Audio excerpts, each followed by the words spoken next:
Hello dear students, আমি বেশ কিছুদিন পর আবার তোমাদের সামনে চলে এলাম।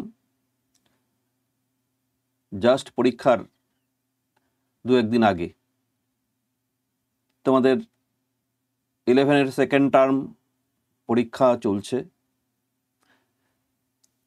ফিজিক্স পরীক্ষা সামনেই।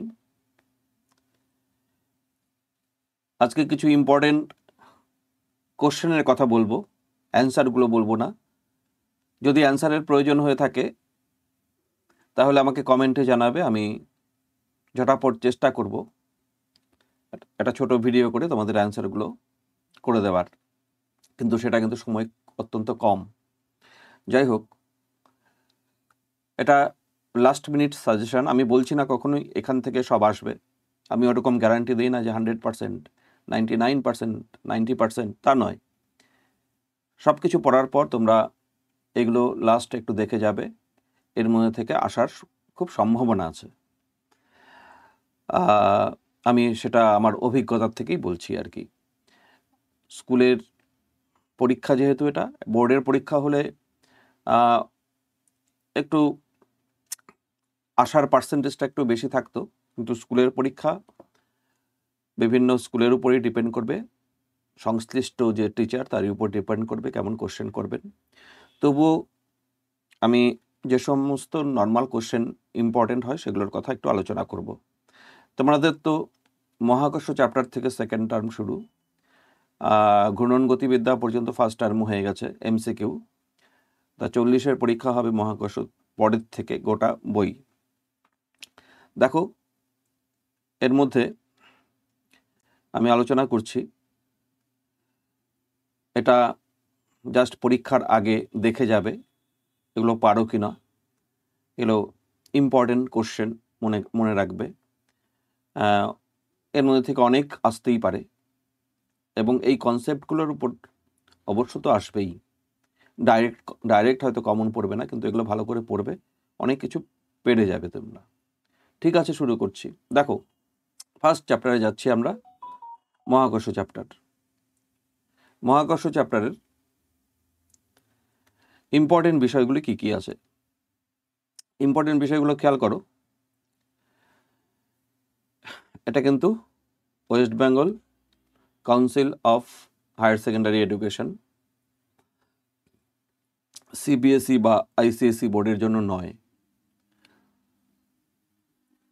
ওয়েস্ট বেঙ্গল বোর্ডে বাংলা মিডিয়াম, ইংলিশ মিডিয়াম দুটোই আছে। আমি বাংলা মিডিয়ামের জন্যই কোশ্চেনগুলো বলছি।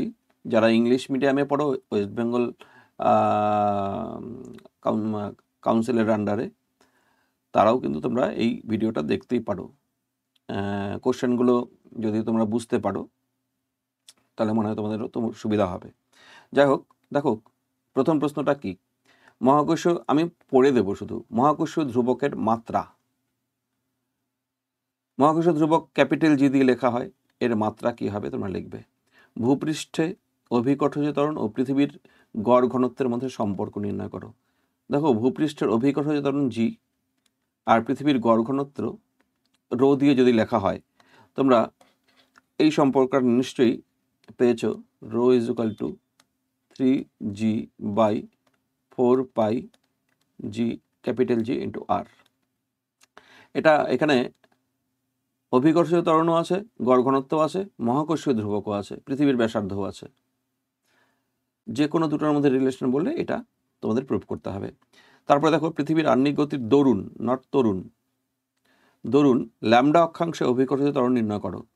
তোমরা জি ল্যামডা বা অনেকে জি ফাই দিয়ে লেখে, is equal to g into 1 - omega square R by g into cos square lambda, যে সমীকরণ, এটা বার করবে। এবং এখান থেকে মেরুতে জি এর মান কত, তারপরে বিষুব অঞ্চলে বা নিরক্ষীয় অঞ্চলে কত, সেগুলো ঠিকঠাক দেখে যাবে।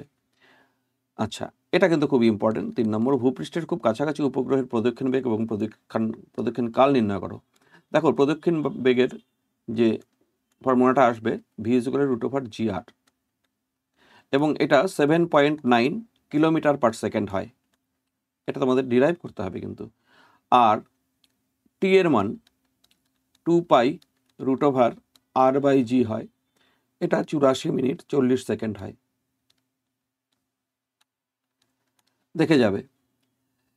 ভূসমলয় উপগ্রহ কাকে বলে পড়বে, এর উচ্চতা নির্ণয় করো। এর উচ্চতার মান তোমরা জানো h = প্রায় 36,000 কিলোমিটারের মতো হয়। এটা ডিরাইভ করা শিখবে ওই তোমার উপগ্রহের যে প্রদক্ষিণকাল সেখান থেকে। ভূসমলয় উপগ্রহের ক্ষেত্রে প্রদক্ষিণকালের ভ্যালু তো 24 ঘন্টা বসাই আমরা।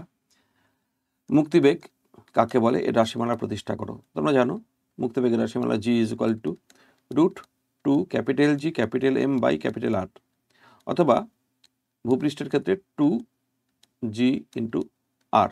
এটা মুক্তিবেগ। এটা মুক্তিবেগ v, এসকেপ ভেলোসিটি। মুক্তিবেগ এবং ভূপৃষ্ঠের কাছাকাছি উপগ্রহের প্রদক্ষিণ বেগের অনুপাত কত? আচ্ছা, মুক্তিবেগ দেখো, মুক্তিবেগ হচ্ছে √2Gr, আর ভূপৃষ্ঠের কাছাকাছি উপগ্রহের প্রদক্ষিণ বেগ v, অরবিটাল ভেলোসিটি, √GR।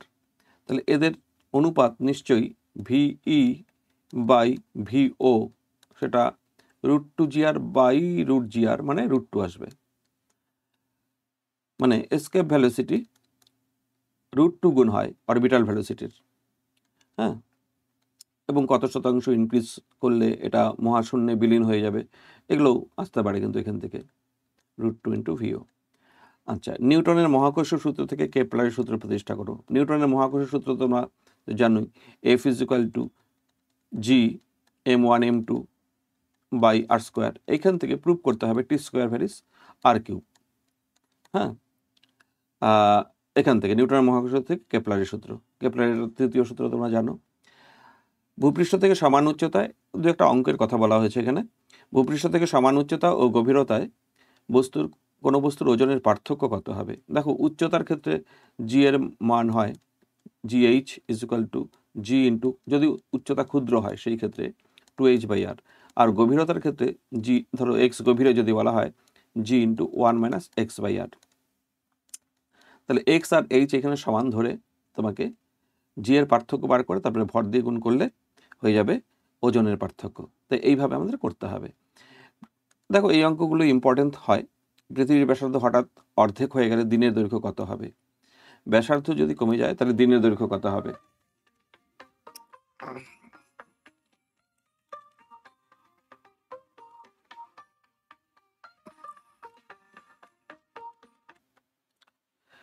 পৃথিবী ও সূর্যের দূরত্ব বর্তমান দূরত্বের অর্ধেক হলে বছরের দৈর্ঘ্য কত হবে? দেখো, আগের অঙ্কটা পৃথিবীর ব্যাসার্ধ হঠাৎ অর্ধেক হয়ে গেলে দিনের দৈর্ঘ্য কত হবে, এইটা কিভাবে করতে হবে আমি একটু হিন্টস দিয়ে দিচ্ছি তোমাদের। পৃথিবীর আহ্নিক গতির ব্যাপারটা তোমরা তো জানোই, নিজ অক্ষের উপরে ঘোরা। তা নিজ অক্ষের উপর যখন ঘোরে, এটা আমি একটা সলিড স্ফিয়ার হিসাবে ধরতে পারছি, গোলক।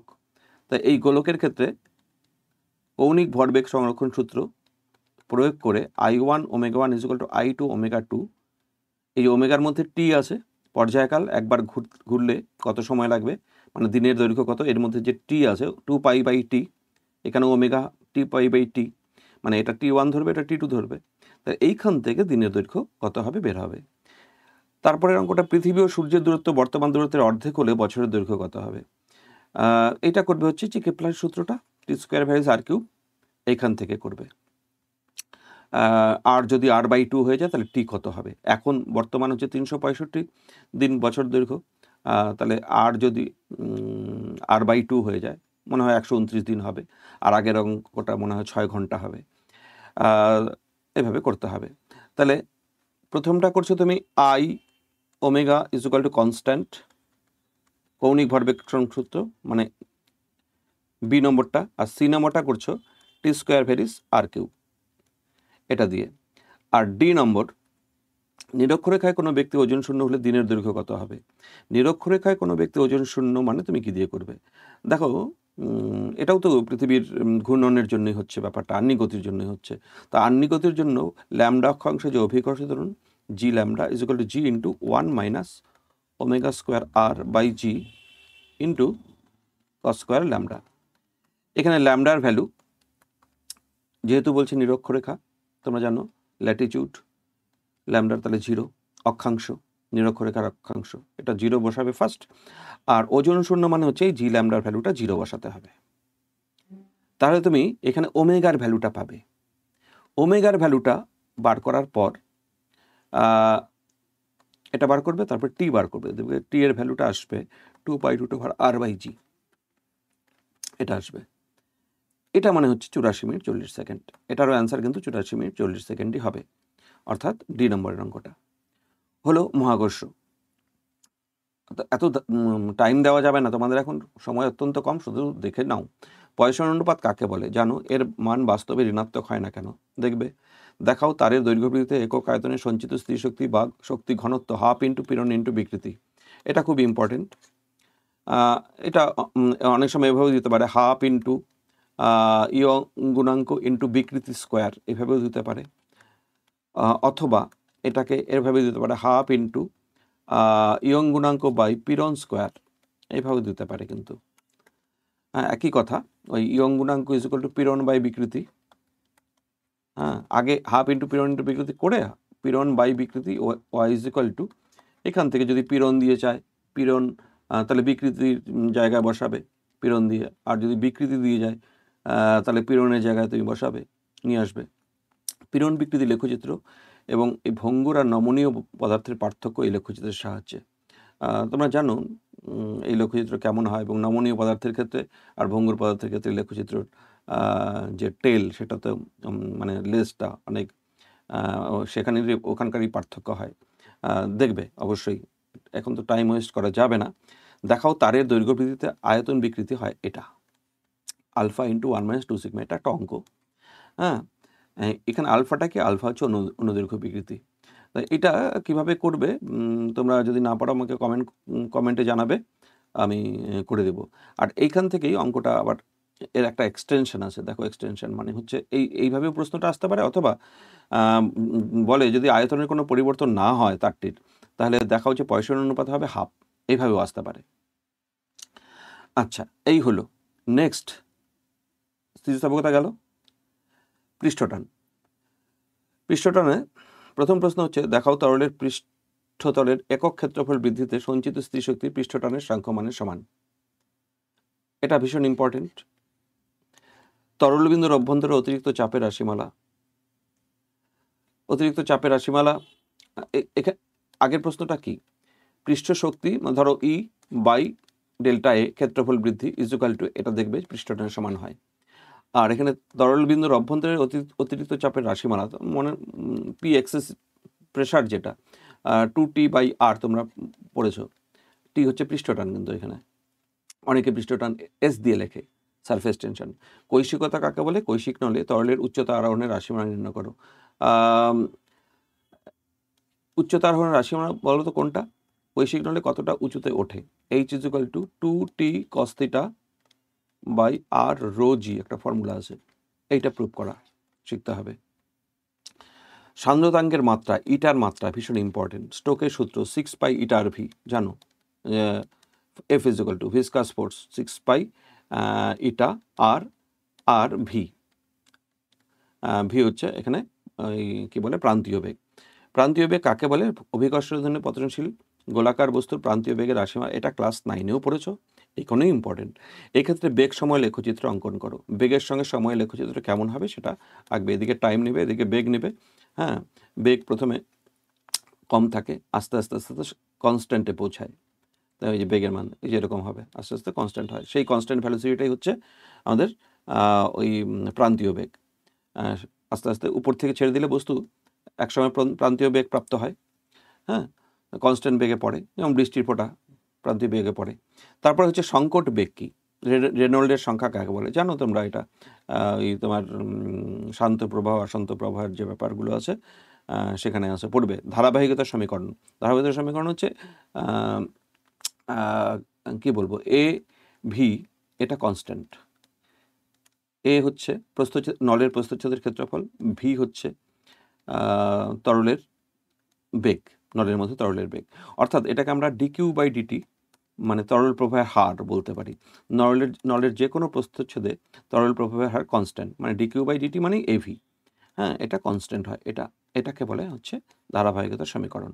বার্নৌলির উপপাদ্য জানো তোমরা, চাপ শক্তি, স্থিতি শক্তি, তারপর গতিশক্তি, এদের যোগফল ধ্রুবক হয়। ভেঞ্চুরিমিটারের সাহায্যে কীভাবে তরল প্রবাহের হার নির্ণয় করা হয় পড়বে একটু। তরল পাত্রের ছিদ্রের মধ্যে দিয়ে নির্গত তরলের বেগের রাশিমালা প্রতিষ্ঠা করো। এই নির্গত তরলের সীমা সর্বোচ্চ হওয়ার শর্ত নির্ণয় করো। ওই যে একটা পাত্রের মধ্যে তরল আছে, এখানে একটা ফুটো করা আছে, এই ফুটো দিয়ে তরল বাইরে বেরিয়ে আসে, তোমরা জানো এরকমভাবে। এই তরল বের হওয়ার বেগ কত দেখবে, এটা V is equal two velocity of efflux বলে, স্পিড অফ ইফ্লাক্স।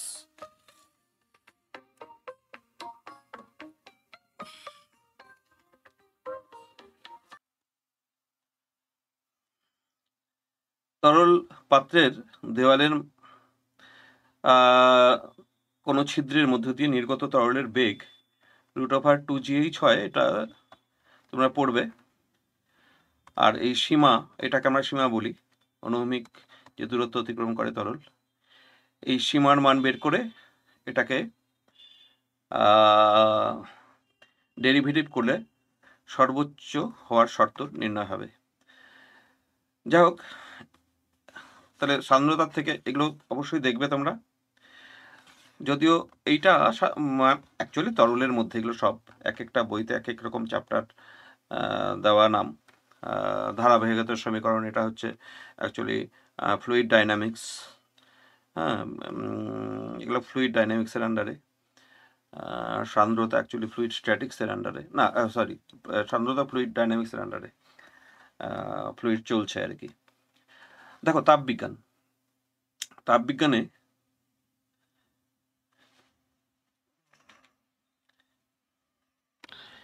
ইম্পর্টেন্ট প্রশ্নের মধ্যে হচ্ছে কঠিন পদার্থের দৈর্ঘ্য প্রসারণ গুণাঙ্ক ও আয়তন প্রসারণ গুণাঙ্কের মধ্যে সম্পর্ক। এটা তোমরা একটা জানো, আলফা ইকুয়াল টু γ/3 হয়, এটা প্রমাণ করা, এবং β/2 হয়। তা γ/3 এটা আসার সম্ভাবনা। একটি দণ্ডের দৈর্ঘ্য সহাবুষ্ণতায় সমান থাকার শর্ত নির্ণয় করা। এটা সমান থাকার শর্ত হচ্ছে L ভ্যারিস 1/α হয়। হ্যাঁ, এটা দেখাতে হয় আর কি, মানে দৈর্ঘ্য প্রসারণ গুণাঙ্কের ব্যস্তানুপাতে থাকতে হবে, তাহলেই সব তাপমাত্রার দৈর্ঘ্য সমান থাকবে। দ্বিধাতক পাতকে কিভাবে স্বয়ংক্রিয় সুইচ হিসাবে ব্যবহার করা হয়, একটা বর্তনী চিত্র এঁকে এটাকে বোঝাবে। তরলের আপাত প্রসারণ গুণাঙ্ক γ/A অ্যাপারেন্ট আর γ/R রিয়াল, এদের মধ্যে সম্পর্ক নির্ণয় করা। তোমরা জানো gamma real is equal to γ/A plus gamma পাত্র, যেটা ভেসেল। তার মানে gamma real equal to gamma vessel plus γ/A, এটা প্রমাণটা। একটি পাত্রে কত অংশ তরল দ্বারা পূর্ণ করলে পাত্রের ফাঁকা অংশের আয়তন সহাবুষ্ণতার সমান থাকবে। সাধারণত এই প্রশ্নটা এই ধরো একটা পাত্র, কত অংশ তরল দ্বারা পূর্ণ করলে ফাঁকা অংশের যে আয়তন সেটা সহাবুষ্ণতার সমান থাকবে। করবে এটা একটা অঙ্ক, এখানে তরলের প্রসারণ গুণাঙ্ক দেওয়া থাকবে আর পাত্রের প্রসারণ গুণাঙ্ক দেওয়া থাকবে, তাহলেই অংশটা বের হয়ে যাবে। হ্যাঁ, পাত্রের প্রসারণ গুণাঙ্ক বাই তরলের প্রসারণ গুণাঙ্ক মানে আয়তন প্রসারণ গুণাঙ্ক, এদের অনুপাতই আসবে অ্যান্সার। গ্যাসের চাপ গুণাঙ্ক আর আয়তন গুণাঙ্কের সম্পর্ক প্রতিষ্ঠা। আর দেখো এখানে দু একটা অঙ্ক, সমান প্রস্থচ্ছেদ বিশিষ্ট, না এখানে একই উপাদানের তিনটি ধাতব দণ্ড দ্বারা তৈরি একটি সমদ্বিবাহু ত্রিভুজের উষ্ণতা পরিবর্তনে এখানে সব ভুল টুল আছে, ভূমিকোণের কি পরিবর্তন হবে। এই একটা সমদ্বিবাহু ত্রিভুজ, একই উপাদানের ধাতব তিনটা দণ্ড দ্বারা গঠিত, উষ্ণতা বৃদ্ধি করলে ভূমিকোণ কতটা বাড়বে বা কমবে। তারপরে তাপীয় পীড়নের অঙ্ক করবে। তাপীয় পীড়ন মানে F/A, এটা তাপীয় পীড়ন Y alpha into delta theta বা তাপমাত্রা বৃদ্ধি আর কি, এটা হয়। তাপীয় প্রসারণের ফলে স্কেলের পরিমাপে যে ত্রুটি হয়, হ্যাঁ, ধাতব স্কেলের, তার কিছু অঙ্ক, দু একটা অঙ্ক আসতে পারে। তাপীয় প্রসারণের ফলে দোলক ঘড়ির স্লো বা ফাস্ট যাওয়া, এরও একটা কতটা ফাস্ট বা স্লো যায় তার একটা সূত্র আছে, দেখো হাফ আলফা ডেল্টা থিটা, এরকম একটা সূত্র আছে, এগুলো করতে পারো। তারপর দেখো আরএমএস গতিবেগ কাকে বলে, এর সাথে তাপমাত্রার সম্পর্ক। তার মানে এটা হচ্ছে আরএমএস গতিবেগ, অনেকে সি দিয়ে লেখে, C is equal two 3RT/m, মানে সি ভ্যারিস √T, এটা সম্পর্ক। এক মোল গ্যাস আদর্শ গ্যাসের গতিশক্তির রাশিমালা E is equal two 3/2 RT, এক মোল গ্যাসের। আর প্রতি অণু গ্যাসের গড় গতিশক্তি = 3/2 kT, বোল্টজম্যান কনস্ট্যান্ট।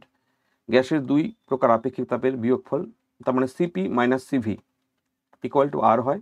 হ্যাঁ, এটা প্রমাণ করা। স্বাধীনতার মাত্রা, ডিগ্রিজ অফ ফ্রিডম, F দিয়ে লেখা হয়। স্বাধীনতার মাত্রা এবং গ্যাসের দুই আপেক্ষিক তাপের অনুপাতের মধ্যে সম্পর্ক, মানে gamma is equal two 1 + 2/F একটা সম্পর্ক আছে, এটা দেখে রাখবে। সমুষ্ণ ও রুদ্ধতাপ প্রক্রিয়া গ্যাস দ্বারা কৃতকার্য, সমুষ্ণ প্রক্রিয়া কৃতকার্য এবং রুদ্ধতাপ প্রক্রিয়া কৃতকার্য কত হয়, ফর্মুলা আছে, সেগুলো অবশ্যই করবে তোমরা। ইম্পর্টেন্ট, অবশ্যই সমুষ্ণ প্রক্রিয়া কৃতকার্য অবশ্যই ইম্পর্টেন্ট। সমুষ্ণ লেখচিত্র, রুদ্ধতাপ লেখচিত্রের, সমুষ্ণ লেখচিত্র অপেক্ষা রুদ্ধতাপ লেখচিত্রের নতি বেশি, নতি প্রমাণ করতে হবে, মানে dp/dv। হ্যাঁ, এটা বার করতে হবে। সমুষ্ণ লেখের ক্ষেত্রে dp/dvর মান হচ্ছে -p/v হয়, আর dp/dv রুদ্ধতাপের ক্ষেত্রে -γ-p/v হয়। এগুলো করবে, তাহলে মানে এটা বেশি রুদ্ধতাপের ক্ষেত্রে, এটা সমুষ্ণর ক্ষেত্রে। লেখচিত্র এটা যদি সমুষ্ণ হয় এটা রুদ্ধতাপ হবে, দেখো নতি বেশি রুদ্ধতাপের ক্ষেত্রে। হ্যাঁ, এটা রুদ্ধ আর এটা সমুষ্ণ, ব্যাপারটা এরকম। একই অবস্থার থেকে যদি যখন তুমি যাবে তখন এটা আমি একটা ড্র করলাম, একটা ড্র করলাম, তাহলে এটা হচ্ছে সমুষ্ণ, এটা রুদ্ধতাপ।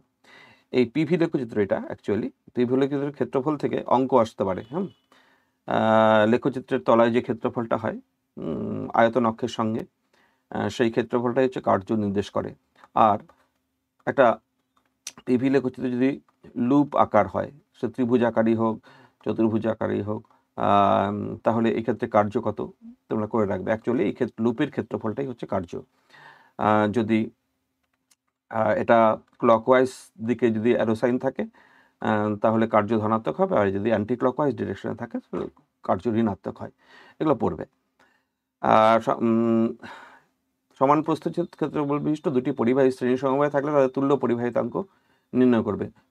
শ্রেণী সমবায় তুল্য পরিবাহিতাঙ্ক বের করা। কারশফের সূত্র E/A = কনস্ট্যান্ট, স্টিফান বোল্টজম্যানের সূত্র, এগুলো পড়বে। E ভ্যারিজ T⁴ - T⁴, যেগুলো আছে। নিউটনের শীতলীকরণের সূত্র পড়বে। তাপ বিকিরণের হার তাপমাত্রা পার্থক্যের সমানুপাতিক হয়। স্টিফান বোল্টজম্যানের সূত্র থেকে নিউটনের সূত্র প্রতিষ্ঠা, দেখো স্টিফান বোল্টজম্যানের সূত্র, এটার থেকে নিউটনের সূত্র প্রতিষ্ঠা করা। শীতের দেশে বরফের স্তরের বেদ সময়ের সঙ্গে কিভাবে পরিবর্তন হয় তার রাশিমালা প্রতিষ্ঠা করো। আসতে পারে।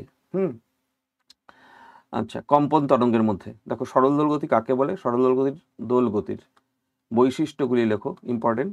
দেখাও সরল দোলকের গতি, সরল দোলগতি পর্যায়ে, এটা ভীষণ ইম্পর্টেন্ট। সরল দোলগতি বিশিষ্ট কণার মোট শক্তি সর্বদা ধ্রুবক থাকে, এটাও খুব ইম্পর্টেন্ট। একটি কণার গতি সমীকরণ এটা দেওয়া আছে, দেখাও যে কণাটির গতি সরল দোলগতি পর্যায়ের, অনেক বানান ভুল আছে অ্যাকচুয়ালি, কারণ এটা ভয়েস ট্রান্সলেশন হয়েছিল করে করা। দেখো এখান থেকে দেখাতে হবে এর গতিটা সরল দোলগতি পর্যায়ের, এই কণাটার গতি, এটাকে ডেরিভেটিভ করবে, ত্বরণের মান বের করবে। দেখবে ত্বরণ ভ্যারিস -x, এটা এসছে। যদি ত্বরণ ভ্যারিস -x আসে তাহলে কণার গতি সরল দোলগতি প্রুভ হলো আর কি। এখান থেকে বেগ ত্বরণের রাশিমালা, এটা অথবা দিয়ে আছে, দেখো এরকম একটা সমীকরণ দেওয়া থাকলো, এখানে বেগ আর ত্বরণের রাশিমালা। বেগ মানে হচ্ছে বেগ বার করার সময় dx/dt করবে, তাহলে বেগ হয়ে যাবে। সেটা আসবে হচ্ছে ω √² - x², এটা আসবে। আর ত্বরণ আসবে a = -ω²x, এটা আসবে। চলতরঙ্গের সমীকরণ প্রতিষ্ঠা করো, তাহলে চলতরঙ্গের সমীকরণ তোমরা জানো, y = a sin ωt - kx, এই সমীকরণটা প্রতিষ্ঠা করা শিখবে। তরঙ্গ বেগ কণার বেগের মধ্যে সম্পর্ক, তোমরা তরঙ্গ বেগ কণার বেগের মধ্যে সম্পর্ক v পার্টিকেল ভেলোসিটি -v তরঙ্গ বেগ ইন্টু dy/dx, এরকম একটা ফর্মুলা আছে। এখান থেকে এই সম্পর্কটা কীভাবে আসে দেখাবে। তারপর দেখো গ্যাসীয় মাধ্যমে শব্দের বেগ সংক্রান্ত নিউটনের সূত্রটি লেখো, ইম্পর্টেন্ট। সূত্রটি কেন ত্রুটিপূর্ণ, অ্যাকচুয়ালি নিউটনের সূত্র থেকে কেন ত্রুটিপূর্ণ হয়, কারণ নিউটন বলেছিলেন যে শব্দ মাধ্যমের মধ্যে বিস্তার লাভ করার সময় যে ঘনীভবন তনুভবন প্রক্রিয়াটা হয় সেটা খুব ধীরে ধীরে হয়, অর্থাৎ সমষ্ণ প্রক্রিয়া হয়ে থাকে। সমষ্ণ প্রক্রিয়ার ক্ষেত্রে গ্যাসের আয়তন বিকৃতি গুণাঙ্ক চাপের সমান হয়। তা শব্দের গতিবেগ হচ্ছে √, আয়তন বিকৃতি গুণাঙ্ক বাই ঘনত্ব। তাহলে নিউটনের কথা অনুযায়ী p/ρ হচ্ছে √, p/ρ হচ্ছে এটা বায়ুতে শব্দের বেগ। আচ্ছা, এবং এখান থেকে যদি পি এর মান যদি 1 বায়ুমণ্ডলীয় চাপ বসানো যায়, বায়ুর যদি ঘনত্ব বসানো যায় এনটিপিতে, তাহলে এটা 280 মিটার পার সেকেন্ডের মতো আসে। কিন্তু এটা পরীক্ষালব্ধ মান নয়, পরীক্ষালব্ধ মানের সঙ্গে অনেক তফাৎ। পরীক্ষালব্ধ মান হচ্ছে 330 মিটার পার সেকেন্ড, কাছাকাছি 332 মিটার পার সেকেন্ড। হ্যাঁ, সেই জন্য এটা ত্রুটিপূর্ণ বলা হচ্ছে। এবং এই ত্রুটি সংশোধন করেন কে এবং কিভাবে?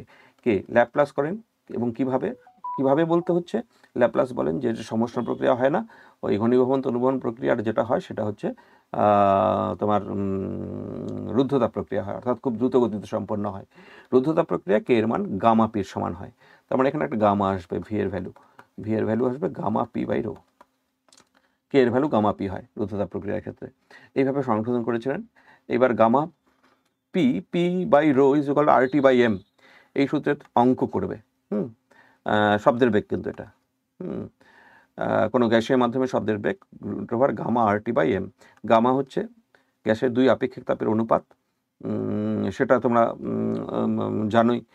1 পারমাণবিক গ্যাসের ক্ষেত্রে কত হয়, 2 পারমাণবিক গ্যাসের ক্ষেত্রে কত হয়। আর টি হচ্ছে অবশ্যই এখানে তাপমাত্রা পরম স্কেলে, এম হচ্ছে গ্যাসের আণবিক ওজন।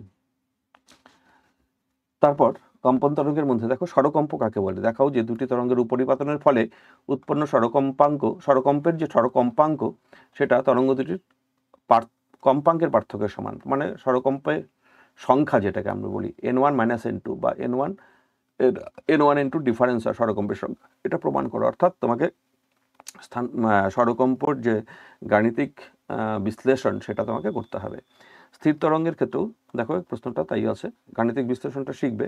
আর দুটি সুস্পন্দ আর নিস্পন্দ বিন্দুর মধ্যে দূরত্ব যে λ/2, সেটা গাণিতিক বিশ্লেষণ থেকে আমরা প্রমাণ করতে পারি। এটা তোমরা জানো এরকম হয়, এটা সুস্পন্দ বিন্দুর মধ্যে দূরত্ব, এটা λ/2 হয়। হ্যাঁ, আবার নিস্পন্দ দুটো বিন্দুর মধ্যে দূরত্ব, এটাও λ/2 হয়। এটা প্রমাণ করে দেখানো। আর এটা খুব ইম্পর্টেন্ট, দেখাও যে বদ্ধনলের শুধুমাত্র বিজোড় সমমিলগুলি উৎপন্ন হয়। সব থেকে বেশি ইম্পর্টেন্ট এটা, সমদৈর্ঘ্যের একটি খোলা ও একটি বদ্ধ নলে মূল সুরের কম্পাঙ্কের সম্পর্ক। বদ্ধ নলের ক্ষেত্রে যদি কম্পাঙ্ক মূল সুরের এনসি হয়, তোমরা জানো V/4L হয়। আর খোলা নলের ক্ষেত্রে ওপেন পাইপের ক্ষেত্রে NO যদি হয় V/2L হয়। এখান থেকে দেখা যাচ্ছে NO যেটা NO সেটা হচ্ছে 2NC, বদ্ধ নলে কম্পাঙ্কের দ্বিগুণ হয়। এটা কিন্তু তোমাদের আসবে, ধরে নাও। আরেকটা হচ্ছে টান করা তারের তীর্য কম্পনের সূত্র। 3-4টা সূত্র আছে। 3-4টা কেন বলছে, অ্যাকচুয়ালি টান করা তারের যে কম্পাঙ্কের যে সূত্র n দিয়ে যদি আমরা কম্পাঙ্ক লিখি, মূল সুরের ক্ষেত্রে 1/2L √T বাই একক দৈর্ঘ্যের ভর মিউ দিয়ে লিখি। এই দেখো কম্পাঙ্ক 3টি বিষয়ের উপর নির্ভর করে, তারের দৈর্ঘ্য, তারের টান, টি হচ্ছে টান, মিউ হচ্ছে একক দৈর্ঘ্যের ভর। তা এই 3টা বিষয়ের উপর কম্পাঙ্ক নির্ভর করে। কিভাবে নির্ভর করবে এখান থেকে বোঝা যাচ্ছে, এখান থেকে লিখে ফেলবে। আর এছাড়াও এই mu is equal to πr² into L লেখা যায়, হ্যাঁ, একক দৈর্ঘ্যের ভর। হ্যাঁ, এছাড়াও ব্যাসার্ধের একটা সূত্র আসবে, πr² রো, এবং একটা ঘনত্বের সূত্র আসবে। মিউ এর ভ্যালু যদি আমি πr² রো বসাই, তাহলে ব্যাসার্ধের একটা সূত্র আসবে, ঘনত্বের একটা সূত্র। এখানে তার আগে কটা সূত্র, একটা দৈর্ঘ্যের সূত্র এল এর সূত্র, একটা টানের সূত্র, একটা একক দৈর্ঘ্যের ভরের সূত্র। এবার একক দৈর্ঘ্যের ভরের পরিবর্তে দুটো সূত্র আসছে, ব্যাসার্ধের সূত্র আর ঘনত্বের সূত্র। যেভাবে আসবে সেভাবে অ্যান্সার করার চেষ্টা করবে। তো এই গেল তোমার সব থেকে ইম্পর্টেন্ট যে বিষয় আসার সম্ভাবনা সেগুলো। আমি বলছি না এগুলো সবগুলোই আসবে, বা এর মধ্যে থেকে অবশ্যই কিছু না কিছু আসবে, তবে এগুলো হচ্ছে ইম্পর্টেন্ট। এক এক স্কুলে এক এক রকম কোশ্চেন হবে, নির্ভর করবে সেই স্কুলের টিচারের উপরে। তবে এগুলো হচ্ছে মোটামুটি ইম্পর্টেন্ট, এগুলো পড়বে। শেষ করছে আজকে তোমাদের